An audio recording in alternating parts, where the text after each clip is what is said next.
Coucou de petites vidéos, je fais mon cinéma pour parler de cinéma, puisque je suis allée voir aujourd'hui en salle le film un peu biopic sur la vie de Philippe Croizon, Pour le meilleur. Alors je vous débriefe très vite fait l'histoire. En fait, on va assister à une partie de la vie de Philippe Croizon, qui a rencontré, par un site de rencontre, une jeune femme dont il est tombé follement amoureux, et réciproquement. Donc, pour mémoire, Philippe Croizon, il a eu un très grave accident en allant réparer une antenne sur son toit et il n'a ni bras ni jambes. Donc c'est vrai que quand il était sur le site de rencontre, il a eu des refus, hein, il y a eu des refus. Et puis il s'avère que cette femme, Susanna, elle a pas refusé de le rencontrer et ils ont eu un coup de foudre réciproque. Donc on va assister à ce coup de foudre et puis à leur vie à partir de ce moment-là, et lui décide, se met un challenge en tête, à savoir de traverser la Manche.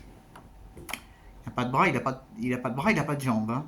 Donc, pour ce faire, il va essayer de se faire sponsoriser. Il va réussir d'ailleurs à se faire sponsoriser par une compagnie d'assurance. Et puis il va demander de l'aide, bien sûr. Et donc, il va s'entraîner comme un fou à la piscine, alors qu'au départ, il ne sait même pas nager.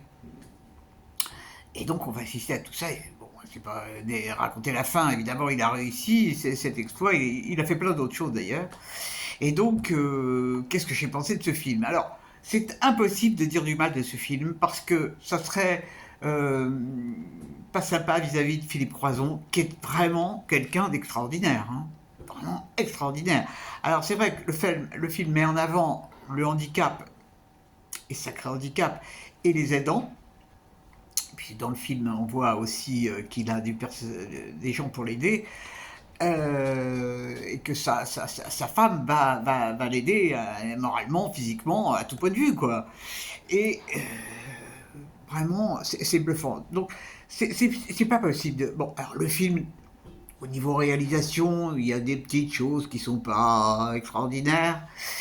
Mais par contre, ce qui est amusant, c'est qu'il y a Sandrine Bonner et une autre actrice, j'ai oublié son nom, mais ça va me revenir, euh, qui ont des seconds rôles. C'est assez amusant parce que donc l'acteur principal, lui, ils ont réussi à trouver un acteur qui a exactement le même handicap que Philippe Croizon. Bon, il joue bien, mais sans plus, sans plus. C'est pas, mais bon, ça vient de la réalisation. Hein. Je pense que un documentaire aurait été une bonne idée. Bon, c'est vrai qu'un documentaire sur une histoire d'amour, c'est pas facile, mais un documentaire sur ce mec qui est incroyable.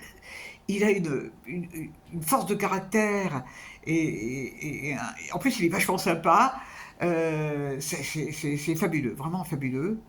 Donc moi j'ai découvert, hein, bon, je connaissais de nom parce que je l'ai vu en interview, mais je ne connaissais pas plus. Et là, disons que ça met vraiment en lumière ce qu'il a fait, et c'est extraordinaire, extraordinaire. Voilà, c'était le film pour aujourd'hui. Ça rend modeste sur l'état d'esprit qu'on peut avoir en général. Ça rend très très modeste ce film, et ça c'est déjà un bon point. Demain, je ne sais pas encore. Je vais choisir. Je vais choisir. Bon, même s'il n'y a pas grand-chose qui m'enthousiasme, je vais quand même trouver quelque chose. Wally, voilou. Eh bien, j'espère que vous êtes tous en pleine forme. Et si vous avez apprécié le film concernant la vie de Philippe Croizon, n'hésitez pas à me faire part de vos opinions. Je vous dis salut, salut, à la prochaine pour parler cinéma ou autre.